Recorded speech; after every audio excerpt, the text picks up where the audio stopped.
दुर्गा सप्तशती अध्याय 9 निशुंभ का वध। राजा सूरत ने कहा, आश्चर्यजनक है कि अपने आराध्य महोदय मुझे रक्तबीज को मारने में देवी के कृत्य की महानता के बारे में बताया है। मैं आगे सुनाना चाहता हूँ कि रक्तबीज के मारे जाने के बाद अत्यंत क्रोधित शुंभ और निशुंभ ने क्या किया।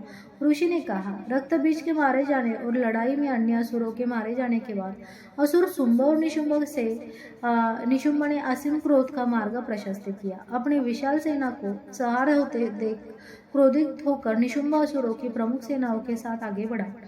उनके सामने, उनके पीछे और उनके दोनों और बड़े बड़े असुर क्रोधित होकर और अपने होठ चबाते हुए देवी को मारने के लिए आगे बढ़े।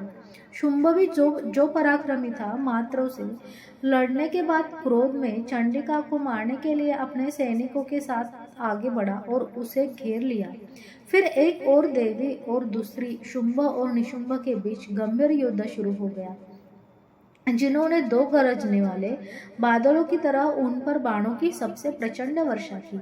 चंडिका ने अनेक बाणों से शीघ्र ही दोनों असुरों द्वारा चलाए गए बाणों को छिन्न भिन्न कर दिया और अपने अस्त्र शस्त्रों से दोनों असुरों के अधिपतियों को उनके अंगों पर घायल कर दिया।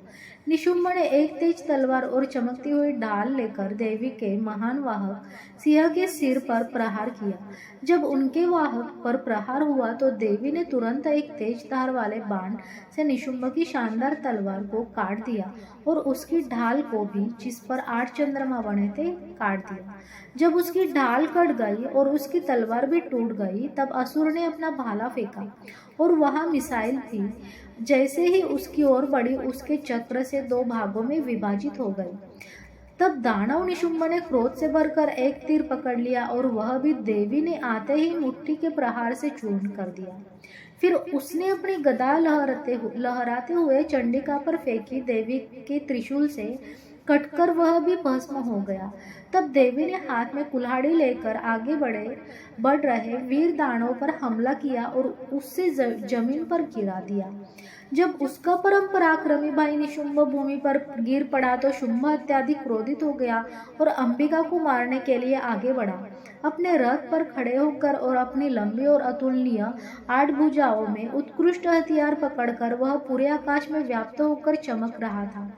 उसे आते देख देवी ने अपना शंख बजाया और अपने धनुष की प्रत्यंचा को घुमाया, जो अत्यधिक असहनीय था, और देवी ने अपनी घंटी की ध्वनि से सभी दिशाओं को भर दिया, जिससे सभी दैत्य यजमानों की शक्ति नष्ट हो गई।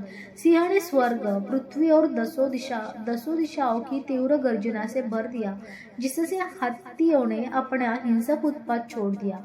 तब काली आकाश में ऊपर की ओर उछलती हुई नीचे आई और अपने दोनों हाथों से पृथ्वी पर प्रहार करने लगी। उसके शरीर से पिछली सारी ध्वनियां दब गई। शिवदूत ने जोर से अशुंभ हंसी की आवाज निकाली। असुर उन आवाजों से भयभीत हो गए और शुंभ अत्यधिक क्रोध में आ गया। जैसे ही अंबिका ने कहा, हे दुष्ट स्वभाव वाले, रुको रुको। आकाश में स्थित देवताओं ने विजयी बनो शब्द के साथ उसकी जय जयकार की। वह भाला, जो अत्यंत भयानक रूप से जल रहा था और आग के ढेर की तरह चमक रहा था, जिस शुंभ ने पास आते हुए फेंका था, जैसे ही वह आगे बढ़ रहा था, एक महान फायर ब्रांड देवी से द्वारा बुझ दिया गया था। शुंभ की सिंह सदृश दाढ़ से तीनों लोकों के बीच का अंतराल व्याप्त हो गया, परंतु हे राजन, देवी के भयानक वज्र ताप ने उसे दबा दिया। देवी ने शुंभ द्वारा छोड़े गए बाणों को विभाजित कर दिया और शुंभ ने भी उसके द्वारा छोड़े गए बाणों को अपने और अपने दोनों तीखे बाणों से सैकड़ों और हजारों की संख्या में विभाजित कर दिया। तब चंडिका ने क्रोधित होकर उन पर त्रिशूल से प्रहार कर दिया। इससे घायल होकर वह बेहोश हो गया और जमीन पर गिर पड़ा।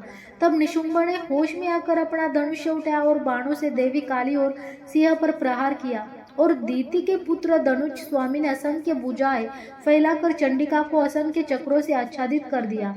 तब संकटों और क्लेश का नाश करने वाली भगवती दुर्गा क्रोधित हो गई और उन्होंने अपने बाणों से उन चक्रों और उन बाणों को खंडित कर दिया। इसके बाद दैत्य यजमानों से घिरा हुआ निशुंभ तेजी से अपनी गदा पकड़कर चंडिका को धोखा देने के लिए उस पर झपटा।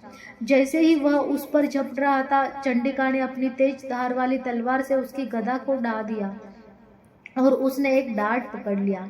जैसे ही देवताओं को पीड़ा देने वाला निशुंभ हाथ में तीर लेकर आगे बढ़ रहा था, चंडिका ने तेजी से फेंके गए तीर से उसके हृदय में छेद कर दिया।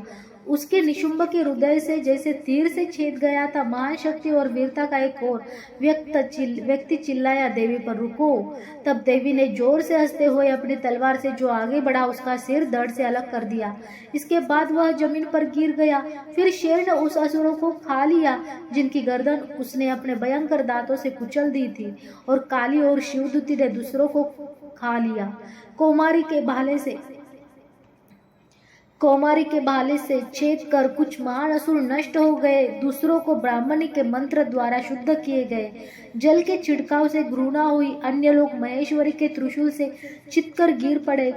कुछ वाराही की थुतन की मार से जमीन पर चूर्ण हो गए। कुछ दानव को वैष्णवी के चक्र से टुकड़े टुकड़े कर दिया गया, और कुछ को ऐन्द्र की हथेली से छोड़े गए वज्र से टुकड़े टुकड़े कर दिया गया। कुछ असुर स्वयं नष्ट हो गए, कुछ महान युद्ध से भाग गए, और अन्य को काली शिवदूती और शेर ने खा लिया।